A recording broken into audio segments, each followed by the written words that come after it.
I never imagined I'd be standing on the steps of St. Catherine's at 14, gripping my little sister's hand so hard my knuckles turned white. Rosie was only 9, gazing up at me with that specific look she saved for the worst moments. Eyes wide, trying to process a catastrophe far too heavy for a child. "What happens to us now, Cece?" I had nothing to give her. It had been 6 months since the accident took Mom and Dad, and the state had exhausted every temporary fix they had. The foster homes were decent enough, but nobody was looking to sign a long-term contract for 2 traumatized kids.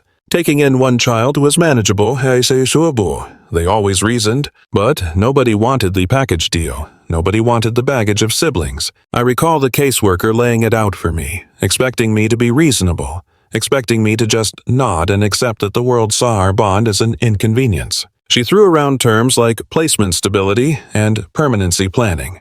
All I heard was that we were unwanted. Not together, not as a family. Crossing the threshold into the orphanage, I swore a silent oath.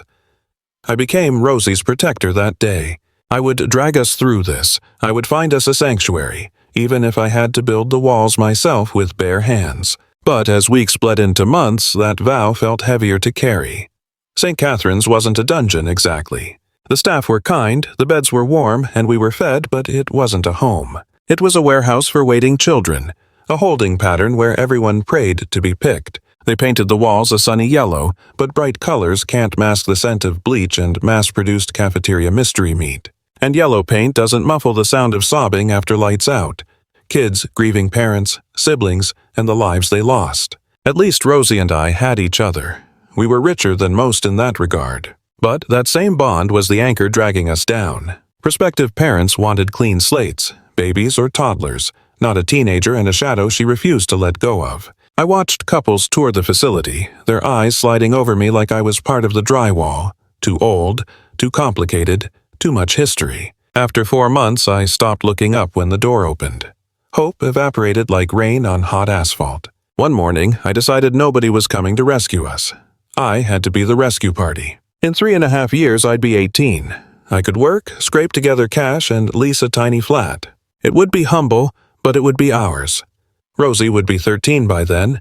I'd have to navigate the nightmare of custody law, but I'd make it happen. Failure wasn't an option. Every night, I spun fairy tales for Rosie about the future.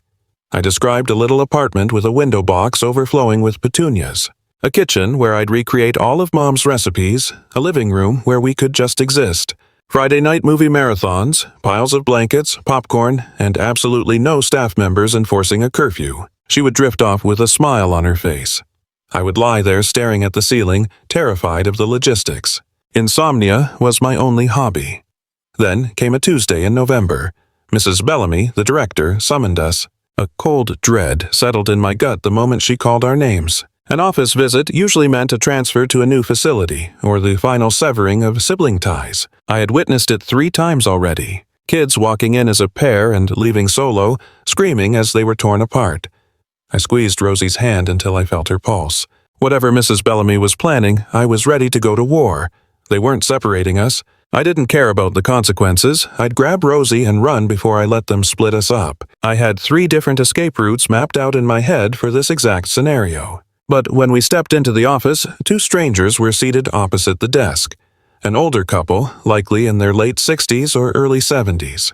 The woman had silver hair gathered in a neat bun and eyes that held a lifetime of quiet kindness. The man was a tower of weathered skin and flannel, his hands rough from work, his shirt softened by 1,000 washes. They rose as we entered, and the woman's eyes instantly brimmed with tears. She whispered something to the man, too low for me to catch. I couldn't hear the words, but I saw her hand flutter toward us, trembling, aching to reach out but held back by hesitation. The man wrapped an arm around her, a steadying weight. His eyes were rimmed with red, too. Mrs. Bellamy cleared her throat gently.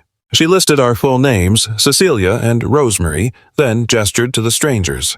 "Meet your grandparents, Dorothea and Walter Brennan. These are your mother's folks." The wind got knocked right out of me.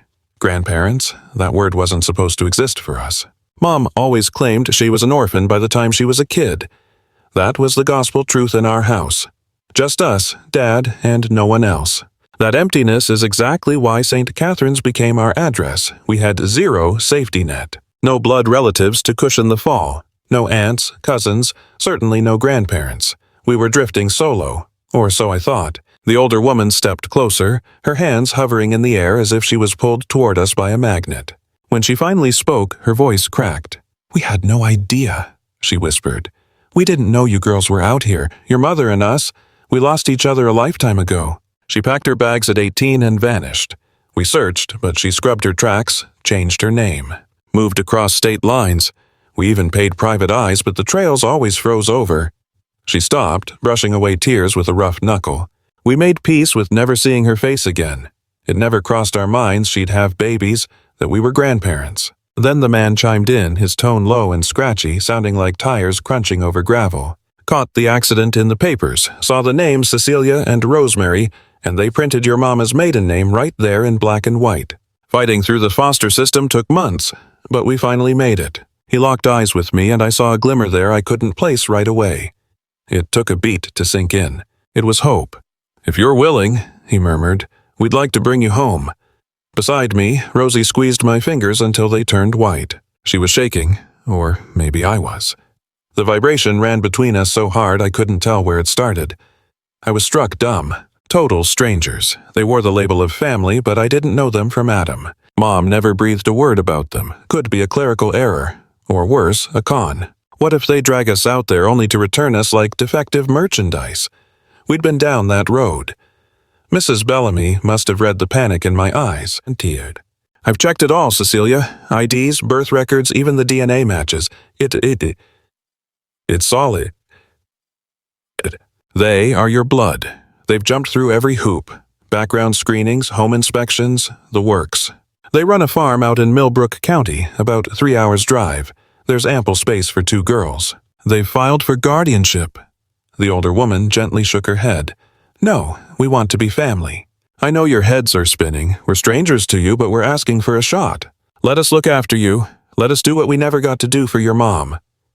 I glanced down at Rosie. She was watching the woman with a hunger I hadn't seen in forever. A flicker of something dangerous. Trust. I didn't buy it. Hope was a trap I'd learned to avoid. But Rosie needed something my protection couldn't provide. She needed roots. A real roof over her head, not just my promise of an apartment in 3.5 years when I aged out. She needed morning braids, hot pancakes, and someone to whisper that the world wasn't ending. I turned back to the old couple, and instead of fighting, I stayed silent. That was my yes. 3 weeks later, we were bumping down a gravel lane flanked by oaks, their skeleton branches scratching at the gray December clouds. Walter steered a battered pickup that carried the heavy scent of dried grass and engine grease. Dorothea sat sandwiched between us, calling out every landmark as we inched toward the place she insisted on calling home. Rosie had her nose glued to the glass, eyes saucer-wide, drinking in the endless roll of fields and timber fencing. She'd been mute for miles, but I felt her buzzing, leaning in every time a new sight flashed by. A weathered barn on the horizon, a pond mirroring the slate sky, horses drifting behind white rails. I sat with arms folded tight across my chest, guarding my heart. We'd swallowed enough disappointment to last a lifetime. I wasn't about to let Rosie take another hit. But when the farmhouse finally broke into view, my defenses cracked. It was stunning. A big 2-story white build with a porch that hugged the whole perimeter and planter boxes beneath every pane of glass. Sure, nothing was blooming in the cold, and the paint was peeling a bit. The steps sagged like they were tired, but it had soul. It felt solid, like it had weathered 100 storms and was ready for 100 more. About 100 yards back, a red barn rose up, tall and defiant against the gloom. It was the stuff of paintings, the classic American structure that looked like it held 1,000 secrets in its rafters. Hens scratched at the dirt near the porch, and off in the back pasture, horses grazed in the mist. It was a page torn from a storybook, the exact sanctuary I used to dream up when I was Rosie's size, back when I still believed in fairy tales. Dorothea spoke up then, her voice soft and thick with pride. "This is the place. The Brennan bloodline has been working this soil for 4 generations now. That barn out back? Your great-great-grandfather raised it timber by timber in 1889.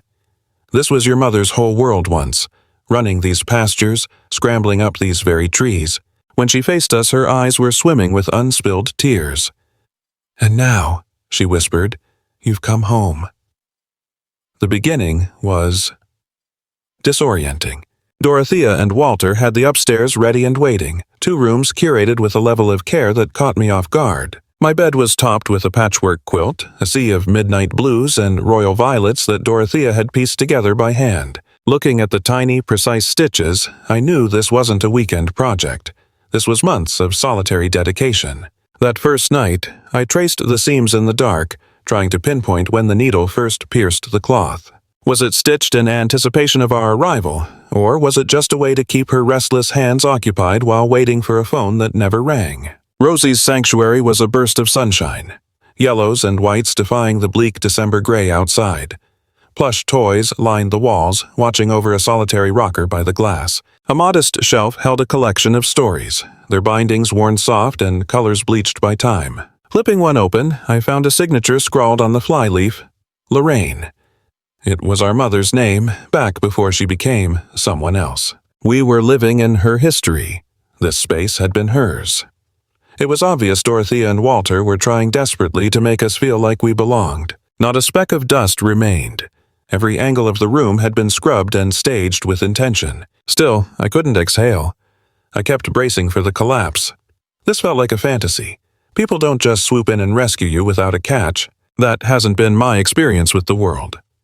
Walter, however, was a quiet anchor, spoke little, but his presence was solid. He was up and moving long before the sun, tending to the livestock and the land's demands. By the end of the week, he began showing us the ropes, gathering warm eggs, tossing hay for the horses, and walking the perimeter to inspect the fencing. Rosie was in her element instantly. She'd gossip with the hens as if they were classmates, assigning them elaborate backstories. The horses got new titles, too. Biscuit was a sweet-tempered brown mare who stood perfectly still while Rosie groomed her for what felt like an eternity. Then came Thunder, a gray gelding whose temperament was far softer than his name implied, and Maple, a chestnut beauty with a distinct white star, who shadowed Rosie across the grass like a loyal dog. I tried to keep my walls up, but Walter made it difficult. He'd just give a subtle nod at my efforts and murmur something low. "It's in your blood, Cecilia. You've got your mother's touch." Dorothea was the hearth of the home, chatty and warm, filling the air with the scent of roasted meat, cooling apple pastries or dough proving beneath a linen towel. Mornings were for braiding Rosie's hair, her hands moving with muscle memory while she asked about our adjustment to the local school. She never forced a title on us, no pressure to say Grandma or Nana. "Just call me Thea," she'd say, giving us time to find our footing. I was more grateful for that small mercy than I ever voiced. She offered us room to breathe and heal. However, the farm came with one strict prohibition: the barn. That imposing red structure looming behind the main house, standing sentry over the land. Walter claimed it was a hazard trap, rotting timber, unstable foundation, ready to come down. He kept saying it was on his list to renovate or bulldoze, but he just hadn't found the time. "Steer clear, both of you. Too much risk of injury. Give me your word." So we gave it. Yet I'd often find Rosie gazing out her window, eyes locked on the structure, burning with questions. I couldn't blame her. I wondered about it myself. From the exterior, it didn't look like a ruin. It appeared sturdy, cared for, matching the meticulous standard of the rest of the estate. Heavy chains and a padlock secured the main entrance. It felt excessive for a simple safety hazard.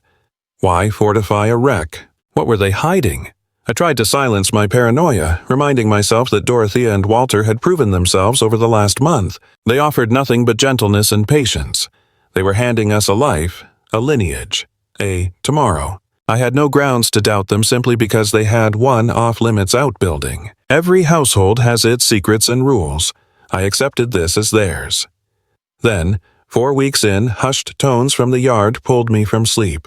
The digital display on the bedside table glowed, 2:30 in the morning. I slid out from the covers and crept to the window, nudging the curtain aside. The darkness of the yard was pierced by a single glow emanating from within the barn. The massive doors were ajar, framing Walter's silhouette as he paced the interior, burdened by some unseen object. Dorothea stood nearby, hoisting a lantern.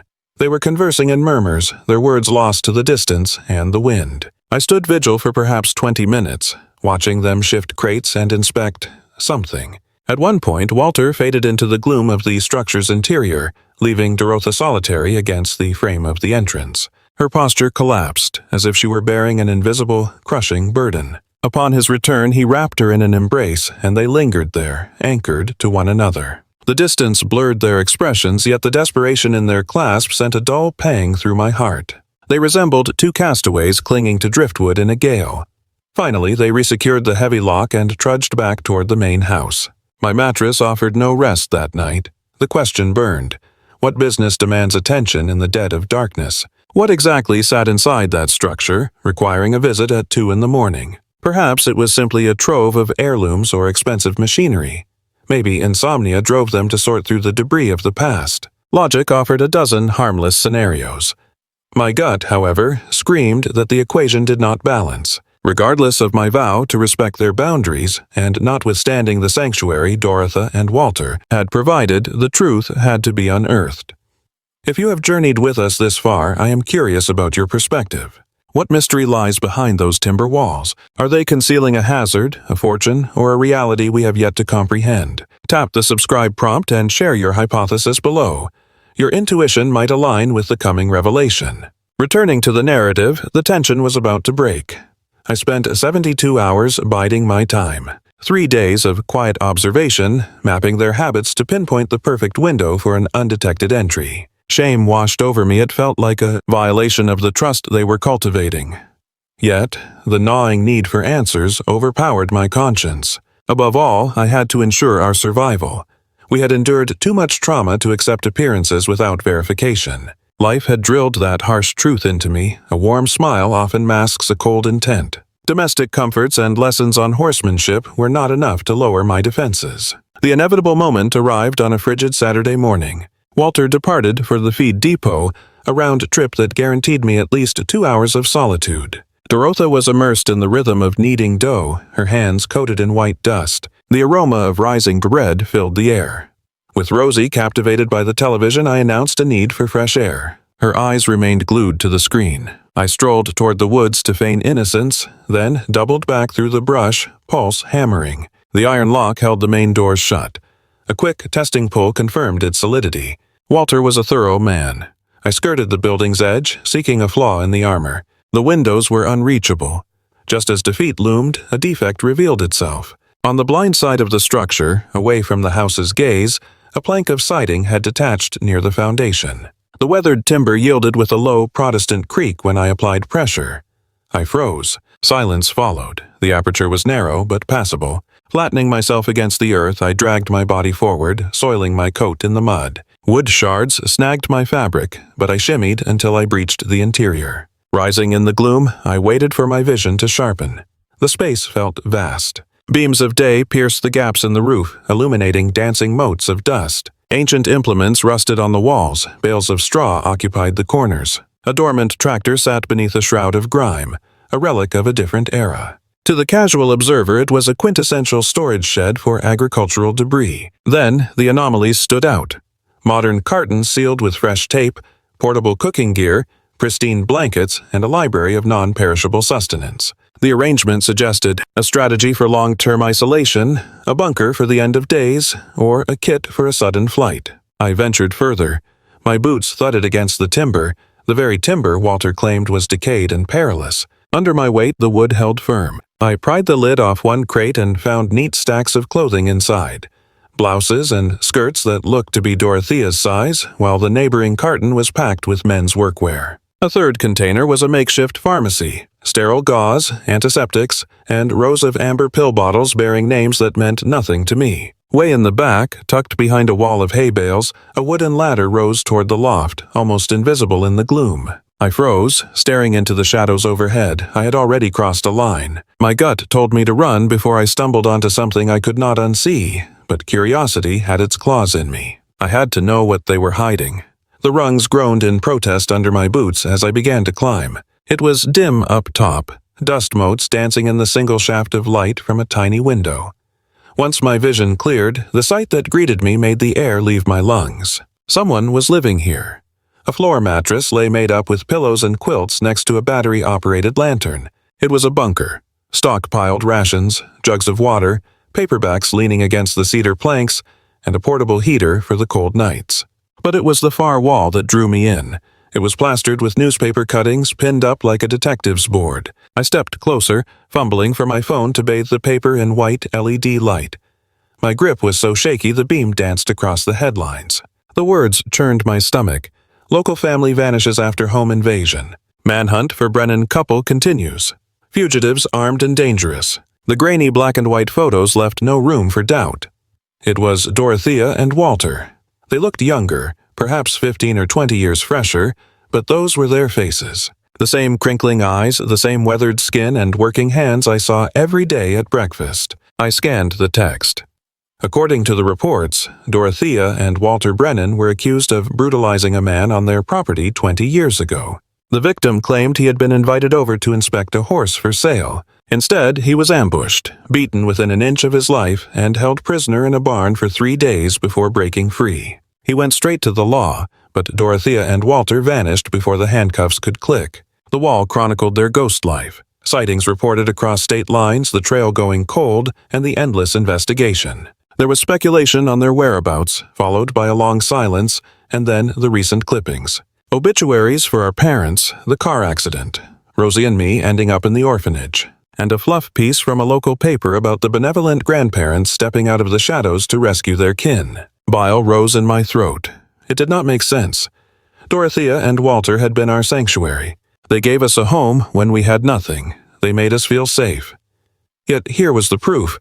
They had been running for 2 decades. Now they had us stashed away on this remote farm, completely off the grid, with nobody checking in. Was that the real reason they took us in? Not for love, but for camouflage? A couple with kids looks like a family. A couple alone looks like suspects. Or was there a darker purpose? A thought I could not bear to finish. A creak from below shattered the silence. Footsteps. "Cece?" Dorothea's voice floated up, gentle and worried. "Cece, honey, are you up there? I saw you cross the yard." I stayed silent. My mind raced. I was cornered in the loft with the only exit blocked by the very woman I was reading about. There was no way out but the ladder. My phone was in my hand. One tap could summon the police. But say what? My saviors are criminals. What if the papers were wrong? What if there was a side to the story I did not know? "Cece, answer me." Her tone hardened, losing its warmth. A steeliness entered her voice. "I know you found the clippings. I know you know. Come down, child. We need to speak. I can explain everything." Then came the heavy thud of boots on the ladder. I scrambled back against the rough wood of the wall, heart hammering. When her head rose above the floorboards, she looked transformed. The grandmotherly mask was gone, replaced by a weary, hardened survivor. "You should not have come up here. Walter warned you to stay out of the barn. We were not ready. We were waiting for the right moment." "Tell us what?" I whispered, my voice trembling. "That you are wanted? That you have been dodging the police for 20 years? That our whole life here is a lie?" Dorothea shook her head slowly. "Not a lie. Never that.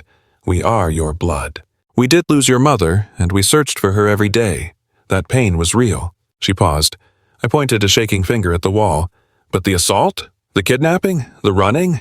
That is also true, is it not?" She stared at me, eyes shimmering with tears in the gloom. When the silence finally broke, her words came out as a fragile murmur. "You're right about that part. But Cece, please, look at the bigger picture. I need you to hear the truth of that night because the official reports and the news anchors, they missed the heart of it. They never knew the reality." Dorothea sank onto the corner of the mattress, looking weary.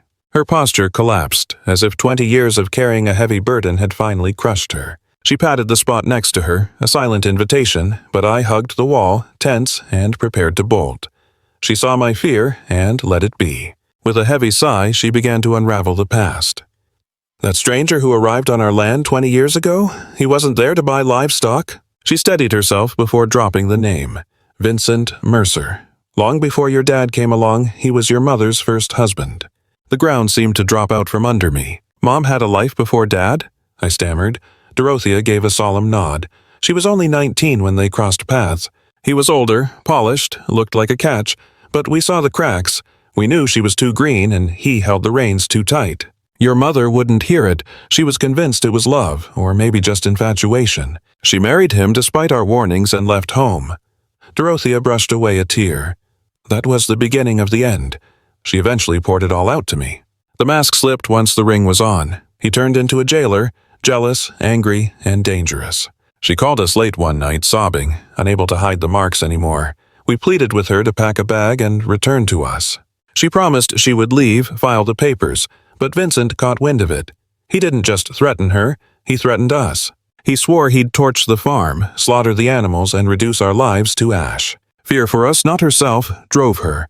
That terror pushed her toward a desperate, courageous act. She manufactured a tragedy. A wrecked car, a fire, her ID left in the ashes.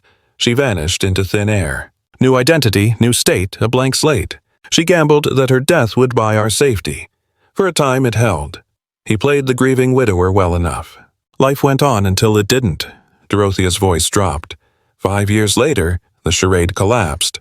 He unearthed proof of her survival, followed her trail all the way to Ohio and her new alias. But he didn't go to her immediately. He came for us. Her tone turned steel cold. He arrived in the dead of night, fueled by liquor and rage. He accused us of orchestrating her disappearance. He felt humiliated and wanted blood. Ours first, then hers. The air left my lungs just listening to it. He brought a pistol, Cece. I screamed for mercy as he pressed the barrel against Walter's temple. He spiraled, screaming about executing us before hunting down your mother. The man had lost all grip on reality. She rose and stared vacantly out the window. Walter seized a moment, grabbed the weapon, and the brawl began. It was a chaotic scramble for survival. In the fray, Vincent took a bad fall, cracking his skull against the tractor machinery. We never intended that. He lay there, bleeding out and fading fast. I whispered, "Why didn't you call 911? My voice trembled. "You should have summoned help the second he went down." Dorothea looked at me with haunted eyes. Fear took over. Vincent swore that even from a jail cell he'd expose your mother's location. He promised to burn her world down. We couldn't risk her safety. Protecting our girl was the only priority. The horrifying truth clicked into place. "So, you imprisoned him." For 3 days, we kept him in the barn. Her expression was etched with guilt. We were lost. We tended his wounds, fed him, kept him hydrated. Cruelty wasn't our aim. We were just buying time to solve an impossible problem. Then he broke out. He fled straight to the authorities, spinning a tale that we were the aggressors who kidnapped him for no reason. We told them about the abuse, the gun, the threats against our daughter, but without evidence it was just our story against his. So you bolted. We had to. The legal battle was unwinnable. Vincent would have painted us as villains in court. Worse, a public trial would have blown your mother's cover. He would have hunted her down. Her voice cracked. So, Walter and I chose to vanish instead. We liquidated what we could and hit the road. We haven't stopped moving since. My brain struggled to catch up with the revelation. The weight of it was crushing. Does Mom have any idea? Does she know you became fugitives to save her? Dorothea shook her head. Tears streamed freely now. We couldn't tell her. Silence was the only way to keep her safe. We figured silence was her best shield. If the authorities were tracking us, any contact would just paint a target on her back. We couldn't take the chance of leading them straight to her doorstep. A strangled noise escaped her throat, somewhere between a chuckle and a cry. So, we simply vanished. We allowed her to believe we'd walked away, that we were furious over the trouble she'd caused. It was the single most agonizing thing I've ever had to endure. Imagine, Cece, letting my own little girl think I didn't love her. But you eventually tracked her down, I said, my mind flashing to the clippings about the crash. You found us. Only when time had already run out. Dorothea's voice barely carried across the room, heavy with 20 years of regret. We stumbled across the report on the wreck, about Lorraine Harris perishing in that collision alongside her husband. It didn't click immediately, but then we scanned the survivors list, Cecilia and Rosemary. Long before our world shattered, your mother mentioned that if she ever had girls, she'd name them after the aunts she loved most. That was the moment we knew we'd found her, but the clock had stopped. She was already gone. Dorothea went quiet. 2 decades of heavy silence settled in the air between us. I assumed the story ended there. I figured I'd heard the worst of it. Then she slowly rose and drifted toward the far corner of the loft. Dropping to her knees, she worked a loose board free from the floor. She reached into the shadows and retrieved a wooden chest, weathered and ancient. It was the sort of container used to store items too sacred to discard, yet too agonizing to view. She brought it over and placed it gently on my knees. Go ahead, open it. I raised the top. It was packed with correspondence, hundreds of pages jammed in so tight they were practically bursting out. There were envelopes in every shade imaginable, some yellow and brittle with time, others crisp and bright. A few bore stamps that had never seen a post office. Others had clearly been sent out only to bounce back, stamped "Address Unknown" or "Return to Sender." I gingerly lifted one. The script on the face was trembling but distinct. Dorothea's hand. "To my darling Lorraine," it said, followed by coordinates in Ohio. "I wrote her weekly," Dorothea murmured, "sometimes daily, for 20 years. I updated her on the harvest, the turning leaves. I told her how her childhood apple tree finally withered, and how we rooted a sapling in its stead. I poured out how much I ached for her, how deeply I loved her, how sorry I was." She brushed a tear away. "Most of them never left this room." Terror held me back. I was petrified the authorities would track the paper trail, scared Vincent might intercept them, terrified that my contact alone would put a target on her back. I gazed down at the chest on my lap. 20 years of devotion. 20 years of silence where words should have been.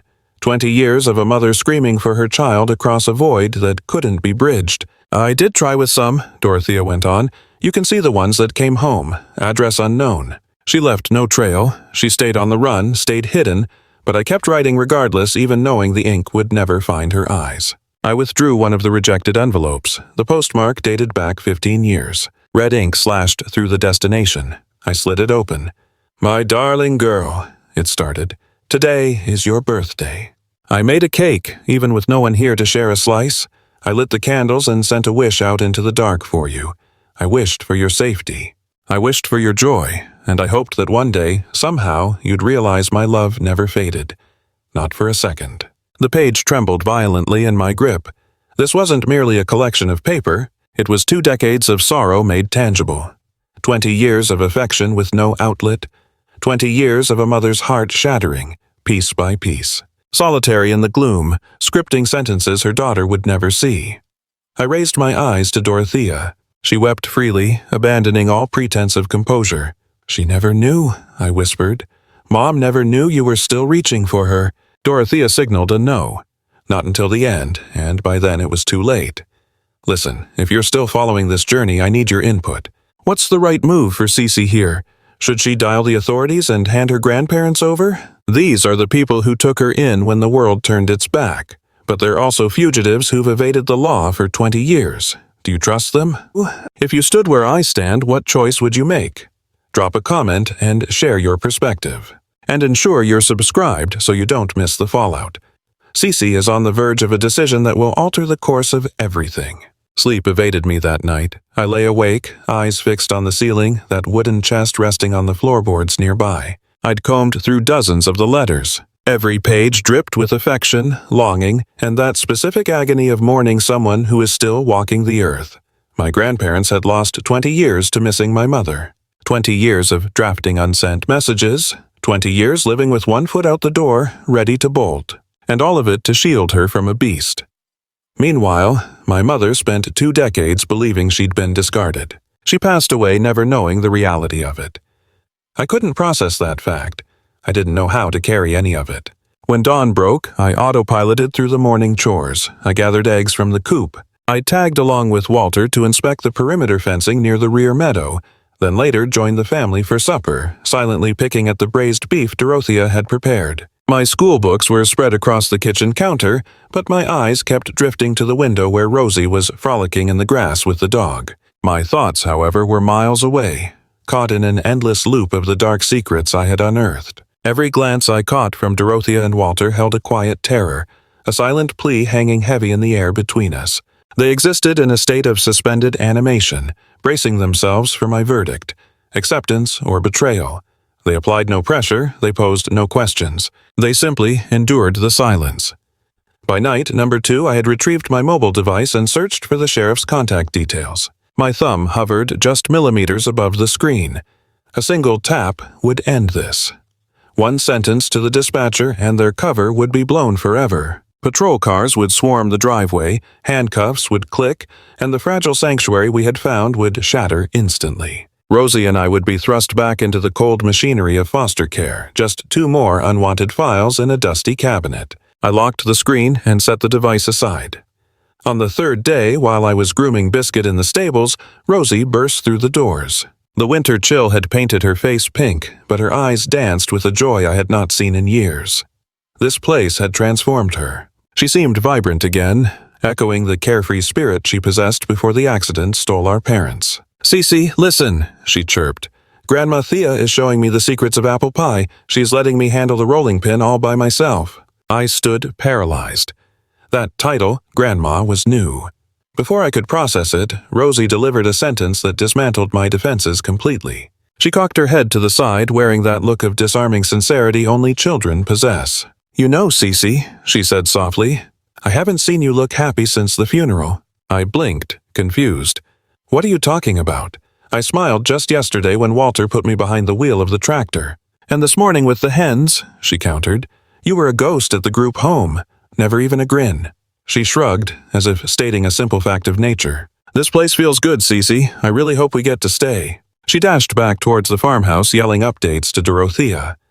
I remained rooted in the straw, fingers buried in horsehair, sensing a fissure forming in my resolve. By midday, I climbed back up to the loft.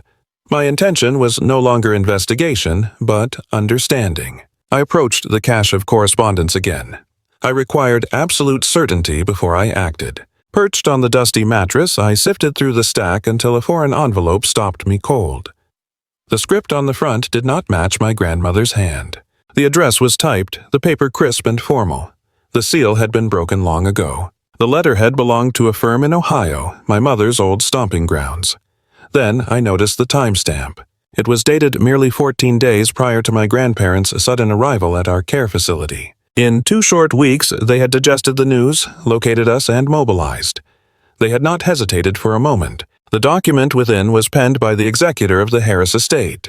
It opened with a somber salutation to Mr. and Mrs. Brennan. It formally notified them of the untimely death of their daughter, born Lorraine Brennan. The text explained that my mother had explicitly instructed the firm to locate them should the worst happen. Attached was a personal note she had prepared for this exact moment. My fingers trembled as I retrieved the second sheet. It was unmistakable. The same loops and curves that had graced my school forms and birthday wishes stared back at me. "Mom, Dad," it started, "if this reaches you, I am no longer here and the legal team has succeeded in tracking you down. I never lost faith that you were out there. I knew deep down that you didn't leave me behind by choice.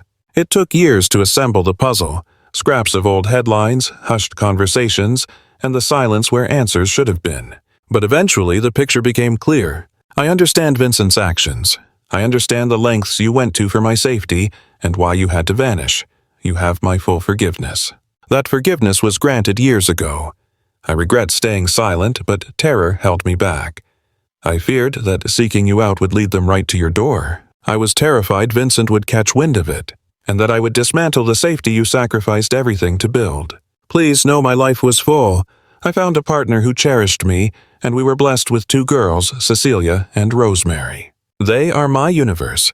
I have attached the details of their probable placement should David and I both perish. If you locate them, I beg you to take them in, grant them the childhood I remember, the peace of the farm. Give them the stability I couldn't provide, share my stories, teach them about this land. Fill in the blanks of their history, and above all, ensure they know how fiercely I loved them, from their first breath to my last. I grieve that I won't see them blossom. Guard my daughters, Mom and Dad, and know that my love for you never faded. The tears just wouldn't stop. They were for Lorraine, your daughter, my mother. I lost track of time sitting there, letting the grief wash over me. Might have been 10 minutes, might have been 3 hours. Didn't matter. By the time I dried my face and lowered myself from the hayloft, the world felt different. I felt different. I tracked Dorothea down in the farmhouse kitchen. She was working dough, same as every Saturday morning. The room was thick with the scent of rising yeast. Her hands were dusted white with flour, pausing mid-motion as I stepped through the door. The look she gave me, a terrifying mix of desperation and terror, was hard to hold. "I'm not turning you in," I said softly. She went still, fingers sinking into the soft dough. "You're not?" "No." I closed the distance between us. "But there are things I need." She gave a tiny nod, holding her breath. "First off, Rosie needs to know the whole story, not today. Maybe when she's got a few more years on her, but she has a right to know her heritage and the reality of what went down. Dorothea bobbed her head in agreement. Second, promise me you're done running. If the past comes knocking, you stand your ground. We deal with the law, whatever comes. Whatever the outcome, I understand. Third, I said, voice trembling slightly, help me find my mother. I need to know the woman she was. Not the ghost she became on the run, the girl who lived here, the one who grew up on this land. The daughter you raised. Tears spilled over Dorothea's lashes. She frantically scrubbed her palms on her apron and reached for me. I melted into the embrace. Yes, she breathed against my shoulder. Yes, to everything. Thank you, Cece. Thank you for this mercy. Walter materialized in the doorframe. He'd heard every word. He looked ancient, suddenly, eroded by 30 years of looking over his shoulder. I've got a requirement for you, too. He stood silent. Teach me the farm, the real work, everything. Because one day, when Rosie and I are older and you can't manage the chores, I want to take the reins. This land stays with us. It stays in the family. His expression cracked. It was like watching the first thaw after a brutal freeze. Pure, fragile hope. He crossed the room and wrapped his arms around me, a gesture he'd never made before. I leaned into him. Dorothea stepped in, completing the circle, and we stood there anchored in the kitchen. Just a fractured family beginning to knit the bones back together. A fortnight later, tires crunched on the gravel drive. I was out in the stable brushing down Biscuit when the sound hit me. My stomach dropped like a stone. It was the moment I'd been bracing for. The nightmare where the sirens wail and the cuffs come out. I sprinted for the porch, but the figure exiting the sedan wasn't in uniform. He was an older gentleman, perhaps in his 60s, silver-haired with a gentle countenance. Dressed in a plain jacket and work boots, he looked like a local fixture. Dorothea and Walter were already waiting outside. Dorothea's fingers dug into Walter's forearm. They recognized him instantly. Sheriff Garrett Nolan. Been a lifetime, Walter croaked. The sheriff dipped his chin. That it has, Walter. That it has. He ascended the stairs with a deliberate, unhurried gait, like a man with nowhere else to be. I reckon you know why I've come. Dorothea's voice held firm, betraying the tremors running through her frame. We knew the day would come. Nolan shook his head gently. I'm not here to take you in, Thea. His gaze held a profound sadness, or perhaps deep empathy. I was just a rookie deputy when everything fell apart 20 years back. I took Vincent Mercer's statement in the ER. Even then, something about his tale didn't sit right in my gut. Guy comes to inspect a horse and gets jumped without provocation? By a couple with a spotless record? It smelled wrong. He paused, looking out over the fields. After you vanished, I kept pulling at the threads. Off the clock. Dug up plenty on Mercer that the official files missed. A violent streak a mile wide, restraining orders, an ex-wife who fled across 3 state lines just to escape his shadow. Dorothea stifled a gasp. Why keep it to yourself?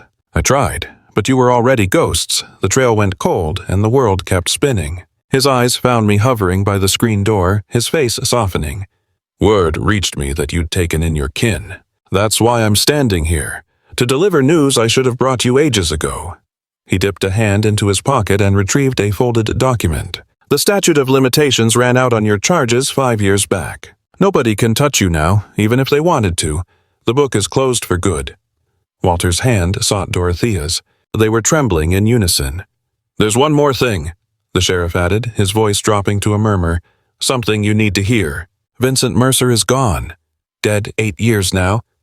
Dorothea whimpered. Walter squeezed her hand white-knuckled. Caught a conviction for assaulting his second wife. Beat the poor woman within an inch of her life. Judge gave him 15 years, but he only did 7. Altercation in the yard over gambling debts. Other guy had a shank. Vincent didn't make it.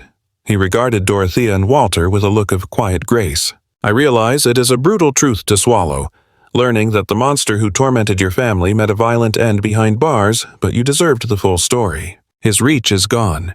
He can never touch your daughter's memory again. Or these children, or you. It is finally over. Dorothea's legs gave out beneath her. Walter was there to catch her, taking her weight as 20 years of terror shattered like glass. She broke down, her whole frame racked with deep, heavy sobbing. I had never witnessed her weep like that. Not when she spoke of Vincent, nor when she revealed the letters. This was entirely different. This was an exorcism. A tangled knot of grief and liberation and something profound I could not quite label, all unraveling at once. Walter simply held her, letting the storm pass. His own cheeks were damp, though he remained silent, while the sheriff stood guard nearby, offering a quiet respect. I observed them from the doorway. I always assumed the news of Vincent's death would bring me a sense of joy. I expected to feel satisfied knowing the source of our agony had died violently. Yet, joy was absent. Instead, a heavy sorrow settled in. Sorrow for the stolen years, for a mother denied the chance to make peace with her own parents. Sorrow for Dorothea and Walter, who spent 2 decades trembling in the shadows because of a ghost who had been dead for 8 years. All that panic, the endless running, the lost time, it had all been for nothing. Not anymore. "You are free," the sheriff whispered. "Truly free, no more running." 6 months later, the summer sun had transformed the farm. The land was a tapestry of green and gold, rolling out to meet the horizon like a handmade quilt. Window boxes burst with color, reds, yellows, and purples, spilling over the edges like happiness that could no longer be contained. We had just wrapped up Rosie's 10th birthday party. Half her class had trekked out to the farm to celebrate. Dorothea had outdone herself with a 3-layer cake, smothered in pink icing and fresh garden strawberries. It was the first proper birthday celebration either of us had ever known. Walter found me on the porch, settling into the quiet beside me. He said nothing at first. He just gazed out at the barn and the fields, surveying the life we had reconstructed. "You have traveled a long road, you two." I nodded. "You have, too." He offered a smile, still a precious rarity, though less scarce than before. "I started showing you the ropes because you asked," he mused. But somewhere in the middle of it all, I understood something. This place was never defined by the soil or the structures or the livestock. It is defined by the family inside. The people who cherish it. He turned to look right at me. "That includes you now, Cece. You and Rosie. This land is yours as much as it is anyone's." I felt the sudden sting of tears. I had become better at weeping over the last 6 months, better at feeling emotions rather than burying them. "Thank you for everything." His hand found my shoulder, rough, calloused evidence of decades of labor, yet incredibly gentle. "No, thank you for the second chance." Suddenly, Rosie stormed the porch, out of breath and beaming. Dirt smudged her cheek and grass stained her knees. "Cece, Grandpa Walter, you have to see this." She seized my hand, hauling me off the steps and dragging me toward the barn. I glanced back at Walter, who trailed behind at his own rhythm, a bemused smirk playing on his lips. Rosie guided me to a hay-strewn corner where old bales had been shifted. There, curled in a makeshift nest, lay a tiny orange kitten. Barely a few weeks old, it stared up with massive green eyes and let out a pitiful mew. "Can she stay?" Rosie pleaded. "Please, Cece, I will do everything. I will feed her and brush her. I promise." I looked from the kitten to Rosie's desperate eyes, then to Walter framed in the doorway of the building that once hid our darkest secrets. "What is the verdict?" I called out to him. "Room for one more in this family?" He feigned deep thought. "A farm always needs a good Mauser," Rosie squealed, gathering the tiny creature against her heart. "I am naming her Hope, because that is what Grandma Thea always says, that there is always hope even when the world is dark." She sprinted toward the house, already shouting for Dorothea to meet the new arrival. I lingered in the barn a moment longer, my eyes sweeping over the space that used to be a fortress of fear. The loft was empty now. I had helped Walter purge it months ago. We folded the old clippings and boxed them with the letters, history preserved, but tucked away where it belonged. The survival rations were donated to the church. The camping gear sat in the garage, just ordinary equipment now. It was simply a barn again, smelling of hay and horses, just as it had for over 100 years, just as it would be for 100 more. Later that evening, Dorothea invited me upstairs. She guided me to a door at the end of the corridor, a room I had never entered. The door creaked open to reveal a time capsule, a space suspended in the exact moment my mother walked away. It was a museum of teenage girlhood, vintage posters tacked to the plaster, paperbacks lining the dusty shelves, a lonely jewelry chest sitting atop the vanity. The bedspread looked familiar, hand-stitched, much like the one I slept under, but in faded pastels rather than bold hues. "This was hers," she whispered, "your mother's sanctuary." I never moved a thing, not in all these years. I couldn't bring myself to erase the last physical traces she left behind. She drifted toward the dresser, her hands trembling slightly as she lifted the wooden box. "But having you and Rosie here changes things. Lorraine wouldn't want these gathering dust. They belong to you now." She passed the heirloom into my hands. Lifting the lid revealed a lifetime of small memories. A locket guarding a sepia snapshot, a bracelet jingling with tiny silver creatures, and a delicate ring set with a pale sapphire. That belonged to her grandmother, she explained gently. Your great-grandmother. She never took it off while she lived here. It feels right for you to wear it. I slid the band over my knuckle. It settled there as if made for my hand. Dorothea drew me in close, and I melted into the embrace, letting the silence and warmth wash over me. Thank you, I murmured into her shoulder, for holding on to her memory, for letting us know her. She pulled away, her eyes glistening with fresh tears. She'd be immensely proud, Cece. Looking at how you've raised Rosie, how you've stood tall against every hardship, it's remarkable. Just so proud. Hours later, once the celebration had wound down and the house grew quiet, we found ourselves drifting out to the veranda. Rosie had insisted. She was desperate to see the night sky properly. Stargazing was a luxury we never had back in the concrete jungle or the group home. Between the smog and the streetlights, the heavens were always hidden. But out here? The darkness was absolute, a velvet canvas pricked with a billion pinholes of light. The screen door squeaked as Dorothea emerged, balancing 4 steaming mugs. Squeeze me in? My little sister shifted to clear a spot, and our grandmother sank down beside us, distributing the chocolate. We sat in companionable silence, eyes fixed on the expanse above. This is really nice, Rosie whispered into her mug. Just being us. It was. It was the only thing I'd ever truly craved. Dorothea found my hand in the dark and gave it a squeeze. Thank you, Cece, for taking a leap of faith with us. I returned the pressure.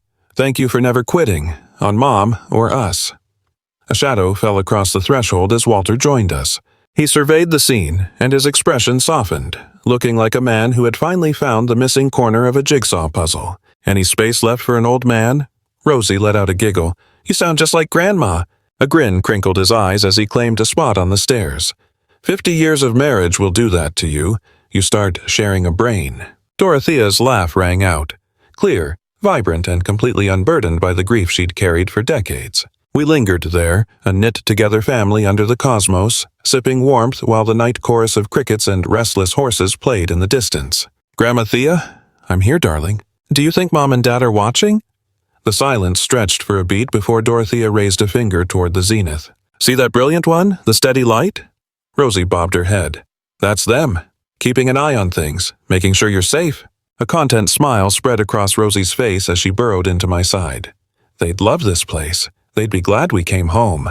My gaze drifted from my sister to Dorothea, and finally to Walter, his rugged profile illuminated by starlight. This was my tribe.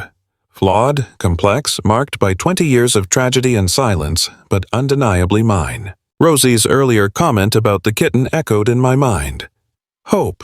Strange concept, really. Resilient enough to withstand the worst storms. It survived the crushing silence, the decades of distance, and the heavy burden of hidden truths. It was the fuel that kept Dorothea's pen moving across paper all those years. It was the force that pushed them to track us down. And it was the spark that allowed me to open the door when every instinct told me to run. Resting on that porch, encircled by genuine love, the definition finally clicked. It wasn't just a wish. It was the conviction that goodness could return, even when the odds were zero. It was the grit to hang on when letting go felt like the only option. It meant family. Can we make this a tradition? Rosie asked. Just sitting out here with the stars? Dorothea beamed. Every single night, for as long as we live. I cast one last look upward, marveling at the ancient light raining down on us. Somewhere in that vast expanse, I felt my parents' peace. They knew. Their girls weren't lost anymore. I couldn't pinpoint the exact second this farmhouse stopped being a destination and started feeling like my foundation. Perhaps it was waking to the aroma of fresh yeast rolls, or the afternoon Walter handed me the tractor keys with a nod of confidence. Maybe it was reading Mom's letter and realizing that love doesn't vanish just because the person is gone. Or perhaps, just perhaps, it was this very moment. I am resting here on the Pennsylvania veranda, wrapping my fingers around a warm mug of hot chocolate, encircled by the very people I nearly missed knowing entirely. It is a fragile piece, realizing how close I came to never meeting them. Back in the group home, I would stare at the ceiling for hours, spinning fantasies about some city flat we would eventually call our own. I pictured it perfectly. Petunias in the window, a stove where I would master my mother's recipes, and a worn-in sofa for our movie marathons. None of those daydreams looked like this reality. I never conjured up images of vast green acres or ponies with silly names like Biscuit and Thunder grazing in the distance. I certainly never pictured a grandmother who stitches warmth into blankets, bakes scratch-made desserts, and faithfully pens notes to a child she lost long ago. Or a grandfather who is showing me how to mend fences and tend the soil, passing down a quiet, steady sort of endurance you can only learn from the earth. I never expected that an old stable, once guarding so many heavy truths, would transform into a sanctuary of affection. Yet here I stand, and I am not going anywhere. I shifted my gaze to my little sister. She had Hope, that tiny cat, curled up on her knees vibrating with a deep purr. "Hey," I murmured, pulling her into a side hug. "Love you, kid." "Love you too," she whispered back. We sat in silence for a beat before she dropped a truth that made my vision blur with fresh tears. "I am actually happy those other couples passed on us. If they had not, we never would have ended up here with Grandma and Grandpa.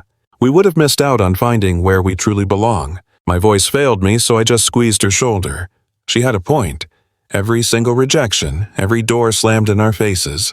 The endless nights of wishing and the crushing letdowns were not roadblocks after all, they were stepping stones. They were the necessary route to this exact moment. I glanced over at the elders, fingers interlaced, watching us with glistening eyes. I could tell they felt it too. Their journey was just as winding, paved with fear, hidden histories, and 20 years of looking over their shoulders. A road that cruelly separated them from their own daughter, only to miraculously guide them to her offspring all these years later. We were all drifting once, but we are anchored now. Overhead, the constellations burned bright while the cicadas hummed their evening rhythm. The animals shuffled softly in the dark grass, and the true meaning of home finally clicked for me. It was not defined by a roof, a plot of land, or even blood relations. It was simply the state of being accepted. It is realizing there are souls out there who will go to war for you, who will write unread letters for 20 years simply because their love is too stubborn to fade. It is the certainty that, come what may, solitude is a thing of the past. "I am finally home," I breathed out. Dorothea gave my hand a gentle pressure. "You certainly are, darling. I appreciate you sticking with me to the end of this chapter.